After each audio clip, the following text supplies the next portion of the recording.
श्रीराम समर्थ. अनंत कोटी ब्रह्मांड नायक राजाधिराज सच्चिदानंद सद्गुरु श्री ब्रह्मचैतन्य महाराज की जय. जय जय रघुवीर समर्थ.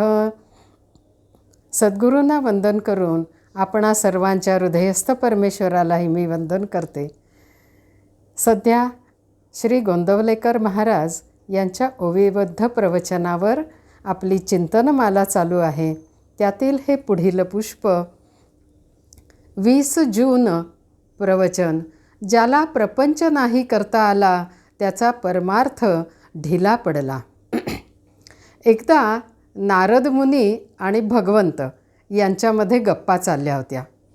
त्यावेळी भगवंतांचे लाडके भक्त कोण आहेत असा विषय नारद मुनींनी काढला. मग भगवंतांनी पृथ्वी तलावरील एका भक्ताचं नाव सांगितलं. नारद मुनींना आश्चर्य वाटलं. ते मनात म्हणाले, मी तर भगवंतांचे सतत नाम घेतो, मग लाडका भक्त म्हणून माझं नाव का त्यांनी घेतलं नाही. भगवंतांना नारदांच्या मनातला प्रश्न समजला. ते नारद मुनींना म्हणाले, तूच जाऊन पहा आणि खात्री करून घे. मग काय, नारद मुनी आले, भक्ताच्या घरी आले आणि त्याची दिनचर्या पाहू लागले. तो भक्त सकाळी उठला की भगवंताचं नाम घेऊन नमस्कार करायचा आणि प्रापंचिक कामाला लागायचा. घरात सर्व व्यवस्थित आहे ना, कोणाला काही हवं आहे का, हे सर्व तो पाहायचा आणि मगच शेतात काम करायला जायचा. शेतावरून परत आला की संध्याकाळी भोजन करून निजताना भगवंताचं नाम घेऊन झोपी जायचा. अतिशय शांतपणे घरातील सर्व व्यवहार त्याचा चालू असायचा. हे पाहून नारद मुनी परत भगवंताकडे आले. तेव्हा भगवंतांनी सांगितलं की तो भक्त अतिशय शांत वृत्तीने कर्तव्य भावनेने प्रपंच करीत आहे आणि त्यातच माझं स्मरण ठेवत आहे. माझ्या स्मरणात तो प्रपंच करीत आहे. प्रपंचातल्या कोणत्याही आघाताने, संकटाने त्याची शांती आणि त्याचं स्मरण दोन्हीही भंगत नाही. म्हणून तो माझा लाडका आहे. असंच श्री महाराजही म्हणत आहेत, प्रपंच नीट करावा. श्री समर्थ रामदास स्वामींनी पण म्हटलं आहे ना, आधी प्रपंच करावा नेटका, मग घ्यावे परमार्थ विवेका. मग नेटका प्रपंच म्हणजे काय, तर परमेश्वराने दिलेला प्रपंच त्याचा आहे असे समजून कर्तव्य भावनेने सर्व व्यवहार करायचा. आसक्ती मोहात राहून प्रपंचात आपण गुंतून पडायचं नाही. ज्या ज्या व्यक्तींशी जसा जसा आपला संबंध असेल, म्हणजे जसं जसं आपलं नातं असेल, त्याप्रमाणे शास्त्रात जसं सांगितलं आहे तसं आपलं सदाचरण असावं. जेव्हा प्रपंचातल्या प्रत्येकाबरोबर प्रेमानं हळुवारपणे आपण वागत गेलो तर समोरची व्यक्ती आनंदी आणि समाधानी होते व आपल्या स्वतःलाही समाधान, शांती मिळते. आणि हेच तर परमार्थ साधायचं, परमार्थामध्ये हेच तर साधायचं आहे.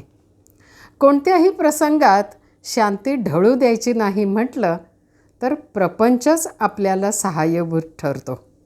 कारण प्रपंचातच आपली अनेक व्यक्तींशी नातं असतं, आपला त्यांच्याशी संबंध येत असतो, अनेक सुखदुःखाचे प्रसंग आपल्यावर येत असतात. त्यातूनच आपलं मन आणि विचार हे समृद्ध होत असतात. म्हणून प्रपंच करावा नेटका असं म्हटलं आहे. ठिपक्यांची रांगोळी जर आपल्याला काढायची असेल तर ठिपके नीट ओळीत हवेत की नाही, एकाखाली एक हवेत की नाही, उतरत्या क्रमाने जर ते काढायचे असतील तर त्याचा क्रम चुकून चालेल का. असं केलं तरच आपण ती रांगोळी नीट सुबक अशी काढू शकतो. तसंच परमार्थाची रांगोळी जर आपल्याला काढायची असेल तर मनात विचारांची, आचारांची, उच्चारांची नीट मांडणी आवश्यक आहे. आपली कर्तव्य नीट पार पाडून त्या रांगोळीत आपण आपले रंग भरायचे असतात. आणि त्याचसाठी आपल्याला श्री महाराज रामनाम घ्यायला सांगतात. श्रीरामांनी जसा आदर्श गृहस्थाश्रम आचरून दाखवला तसा आपणही आचरावा असा श्री महाराज आपल्याला उपदेश करतात.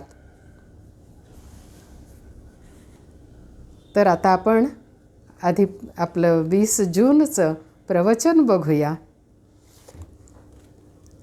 ज्याला प्रपंच नाही करता आला त्याचा परमार्थ ढिला पडला. माता पिता यांचे न पहावे दोष, हे सत्पुत्राचे लक्षण सत्य. माता पितरांचे समाधान, हेच सुपुत्राचे खरे लक्षण जाण. त्यांचे राखून समाधान, जे करणे असेल ते करावे जाण. आईचे अंतःकरण अत्यंत कोवळे असते, आपले दुःखीपणाने ते दुःखी होते. आपली आनंदी वृत्ती आईला आनंदी बनविते, म्हणून मुलांनी असावे नेहमी आनंदात. काहूर न माजू द्यावे चित्तात, शब्दाने करावे त्यांचे समाधान. उत्तरी अपशब्दांचे न मानावे दुःख जाण. नोकरी चाकरी उद्योगधंदा पोटाकरिता करणे आहे सदा. आपण पैका मिळवावा पुष्कळ, पण ते सुखाचे साधन न मानावे सकळ. प्रपंचात नुकसान होईल असे काम करू नये, तसे शब्द बोलू नये. आल्या अतिथा अन्न द्यावे, कोणास विन्मुख न पाठवावे. निरुत्साही बनू नये, निराश वाटू देऊ नये. अगदी व्यवहाराच्या मार्गाने जावे, त्यात रामाचे अधिष्ठान राखावे. ज्याला प्रपंच नाही करता आला त्याचा परमार्थ ढिला पडला. प्रपंचाची काळजी हीच परमार्थाला वाळवी. परमात्म्याचा आधार ज्याला, ठाव नसे काळजीला. शेजार असता रामाचा, दुःखाची काळजीची काय वार्ता. मी कोण हे जाणले ज्याने चित्ती, त्याला काळजी न राहे अशी होईल वृत्ती. रामत्राता हा भाव ठेवावा चित्ती, निर्भयता होईल याच रीती. ज्याने देह केला रामाला अर्पण, त्याला नाही काळजीचे कारण. करता राम हे आणता चित्ती, पाप पुण्याची नाही त्याला भीती. ज्याचा परमात्मा झाला सखा, त्याला नाही कोठे धोका. करता मी म्हणे आपण, हे सर्व दुःख काळजीचे कारण. झाले ते होऊन गेले, होणार ते चुकेना कोणाला भले. म्हणून नाही करू काळजीला, राम साक्षी आहे त्याला. जे जे काही माझे ते ते जाणावे रामाचे. राम त्यास सांभाळता, काळजीस कारण न उरले आता. मुलाबाळांची न करावी काळजी, राम राय करावा राजी. आपला प्रपंच हा रामाचा जाणून चित्ती, काळजी चिंता करणे ही योग्य नाही रीती. शक्यतो करावे नामस्मरण, आपली काळजी न करावी आपण. रामाचा म्हणून प्रपंच केला, काळजीचे कारण उरत नाही आपल्याला. भगवंत असता पाठी राखा, काळजीची काय कथा.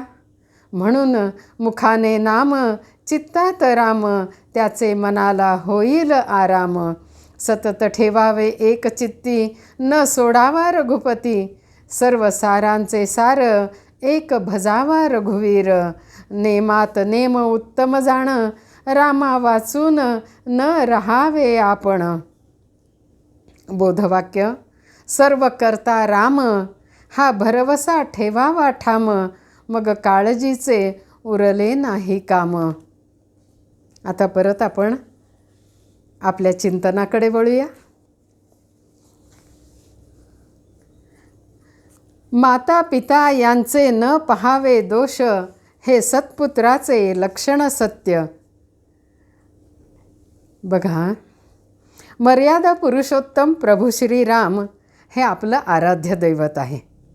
प्रभूंच्या जीवनात त्यांना अयोध्येचा राज्याभिषेक होणार होता, हे अगदी निश्चित झालं होतं. आणि त्यानंतरही त्यांना पितृवचन पालन करण्यासाठी वनवासात जावे लागले होते. सुमंतांच्या रथात बसून वनात निघताना राजा दशरथ व्याकुळ होऊन रथामागे धावायचा प्रयत्न करीत होते. त्यावेळी सुमंतांच्या मनात रथ थांबवण्याचा विचार आला. तेव्हा प्रभूंनी त्यांना सांगितलं आणि रथ थांबवू दिला नाही आणि म्हणाले, काका, रथ थांबवलात तर तात आपल्याला जाऊ देणार नाहीत आणि त्यांच्या हातून वचनपूर्ती न करण्याचा अधर्म घडेल व पितृवचन पाळण्याचा पुत्राच्याही धर्माचे उल्लंघन होईल. तेव्हा न थांबणेच योग्य आहे. प्रभूंची धर्मपालनाची तत्परता, तळमळ ह्यामधून आपल्याला दिसून येते. तसेच पितृप्रेमही दिसून येते. मग ह्या प्रसंगातून आपण काय घ्यायचं बरं? तर माता पिता असे का वागले? मला राज्य मिळणार होतं, पण ह्यांच्यामुळे असे झाले असा त्रागा न करता आपल्या पित्याला कोणताही दोष लागू नये म्हणून आज्ञापालन करणारा एक आदर्श सुपुत्र आपल्यासमोर उभा राहतो. तसे आपणही आदर्श सुपुत्र होण्यासाठी श्रीरामांचा आदर्श डोळ्यासमोर ठेवावा. श्री महाराजांनी हे वचन फक्त त्या काळातील मुलांसाठी सांगितले आहे असे नसून सर्वच काळातील सर्वच मुलांसाठी हे उपयुक्त आहे. सदा सर्व काळ लागू पडणारे संतांचे बोल म्हणूनच अजरामर असतात. राज्याभिषेक न होता वनवासात पाठवले तेव्हा लक्ष्मणाला भरताचा, कैकेयीचा आणि इतर जनांचा खूप राग आला होता. त्यावेळी प्रभूंनी त्याला पितृआज्ञा ओलांडायची नाही, आपली माता बंधू यांना त्रास देऊन राज्य मिळवायचं नाही व आपल्या सूर्यवंशाची अपकीर्ती होईल असं आपण कधीच वागायचं नाही असा उपदेश केला. या सर्व घटना घडणारच आहेत, त्या काळाच्या अधीन आहेत, म्हणून त्याविषयी क्रोध बाळगू नकोस असा उपदेश करताना प्रभू पुढे म्हणतात, लक्ष्मणा, मनुष्याने आत्मज्ञान प्राप्त करून घ्यावे व जीवनाचे सार्थक करावे. लक्ष्मणा, तू शांती क्षमा धारण कर. प्रारब्धाने येणारे भोग आनंदाने भोग. राग लोभ करू नकोस आणि त्यात लिप्तही होऊ नकोस. किती सुंदर उपदेश आहे ना. भरतालाही वनवासात असताना असाच उपदेश करून त्या दोघांनाही पुत्र कर्तव्याची जाणीव श्रीरामांनी करून दिली आणि त्यांना दोष लागेल असं कृत्य त्यांच्या हातून घडू नये ह्याची काळजीही त्यांनी घेतली. हे खरं निस्वार्थी प्रेम असतं बरं. आपण पैका मिळवावा पुष्कळ, पण ते सुखाचे साधन न मानावे सकळ. भरताचे अधःपतन होऊ नये, त्याने पितृआज्ञेचे पालन करावे म्हणून दक्ष असणाऱ्या प्रभूंनी भरताला अयोध्येचे राज्य सांभाळण्यास सांगितले. त्यावर भरताने प्रभूंना त्यांच्या पादुका मागितल्या आणि त्या स्थापन करून भरताने वैराग्य स्वीकारून राज्य केले. राज्य, धन, संपत्ती मिळालेली असूनही त्या सर्व बाबतीत भरत उदासीन राहिला. मोठ्या भावाचा अधिकार डावलून मिळालेल्या संपत्तीमध्ये सुख नाही हे भरताला चांगलं ठाऊक होतं. त्याचं सुख फक्त प्रभू चरणांच्या प्राप्तीत आहे हे त्याला ठाऊक होतं. तसं आपल्या आयुष्यात आपणही चांगल्या मार्गानेच पैसा मिळवावा, पुष्कळ मिळवावा, परंतु पैसा हेच आपलं ध्येय नसावं. पैशातच सर्व सुख आहे असे मानून आपण राहू नये. आपल्या आवश्यकते एवढाच पैसा ठेवून बाकीचा इतरांच्या कामासाठी वापरावा. जसं भरताने राज्य सांभाळलं ते इतर लोकांच्या रक्षणासाठी, आणि त्यातच खरं सुख आहे हे त्याला ठाऊक होतं. हे आपणही जाणून घ्यायला हवं. पैसा खूप मिळवण्याच्या धडपडीत अवैध मार्गाचा अवलंब केला जाऊ शकतो किंवा मोहात माणूस गुरफटून जाऊ शकतो. प्रभुचरणाची स्थापना आपल्या जीवनात केल्यावर आपला सर्व भार प्रभूंनी घेतलेला असतो हे आपण कायम स्मरणात ठेवायला हवे. मी कोण हे जाणले ज्याने चित्ती, त्याला काळजी न राहे अशी होईल वृत्ती. आपण काळजी का बरं करतो? आपण काळजी करतो कारण प्रत्येक गोष्टीचं कर्तेपण आपण आपल्यावर घेतलेलं आहे. ज्यावेळी प्रपंच हा परमेश्वराचाच आहे, त्याने आपली नेमणूक केलेली आहे फक्त प्रपंच सांभाळण्यासाठी. तेव्हा भरताने जशी पादुकांची स्थापना सिंहासनावर केली आणि अलिप्तपणे राज्य सांभाळले, तसेच आपणही प्रपंच सांभाळावा आणि मी कोण ह्याचा शोध घ्यावा. त्यावेळी लक्षात येईल की आपण त्या परमेश्वराचे अंश आहोत. सर्वांमध्ये तो परमेश्वरच आहे, वेगळे कोणीच नाही. त्यावेळी काळजी, दुःख याचं कारण दूर होईल. कर्ता परमेश्वर आहे, त्याच्या सत्तेशिवाय कोणाचे काही चालत नाही हे लक्षात आल्यावर दुःखाचं कारण उरतच नाही. म्हणून श्री महाराज म्हणतात, रामाचा म्हणून प्रपंच केला, काळजीचे कारण उरत नाही आपल्याला. भरताने संपूर्ण राज्य प्रभू रामचंद्रांचे म्हणून सांभाळले. जे करायचे ते पादुकांना म्हणजे प्रभूंनाच कथन करतोय ह्या भावनेतून ते करायचे. हा भाव अतिशय महत्त्वाचा आहे. हा आपण कायम ध्यानात ठेवला पाहिजे. तसाच आपणही प्रपंच रामाचा आहे ह्या भावनेतून करावा, म्हणजे संपूर्ण भार परमेश्वरावर टाकून ठेविले अनंते तैसेची राहावे ह्या समाधानामध्ये आपल्याला राहता येतं. म्हणून श्री महाराज म्हणतात की प्रपंचात पैसा लागतो आणि परमार्थात भाव लागतो. मुखाने नाम चित्तात राम, त्याचे मनाला होईल आराम. आपल्या मनातला भाव वाढवण्यासाठी मुखामध्ये सतत श्री रामनाम असावे. नामातच भगवंत आहे, त्याचे स्मरण ठेवल्याने मनाला आराम प्राप्त होतो. सर्व सारांचे सार एक भजावा रघुवीर. भरताने अयोध्येचा प्रपंच श्रीरामांचा म्हणून सांभाळला. तसा प्रपंच आपल्याला करता आला पाहिजे, तरच तो नेटका प्रपंच होईल. हेच महाराजांना म्हणायचं आहे. म्हणून ते म्हणतात, ज्याला प्रपंच नाही करता आला त्याचा परमार्थ ढिला. परमेश्वराच्या सत्तेनेच हा प्रपंच चालतो. संपूर्ण विश्वाचा प्रपंच परमेश्वर चालवतो, मग तो आपला प्रपंचही चालवणारच ना. हा भाव मनात नित्य राहण्यासाठी रघुवीर भजावा असे महाराज आपल्याला सांगतात. प्रभूंनी असुरांचा नाश केला, तसा विकाररूपी असुरांचा आपण नाश करायला हवा आणि आपले आचरण प्रभूंसारखे शुद्ध निर्मळ असावे. म्हणून सतत प्रभूंचे स्मरण आपण ठेवायला हवे. हेच सर्व सारांचे सार आहे.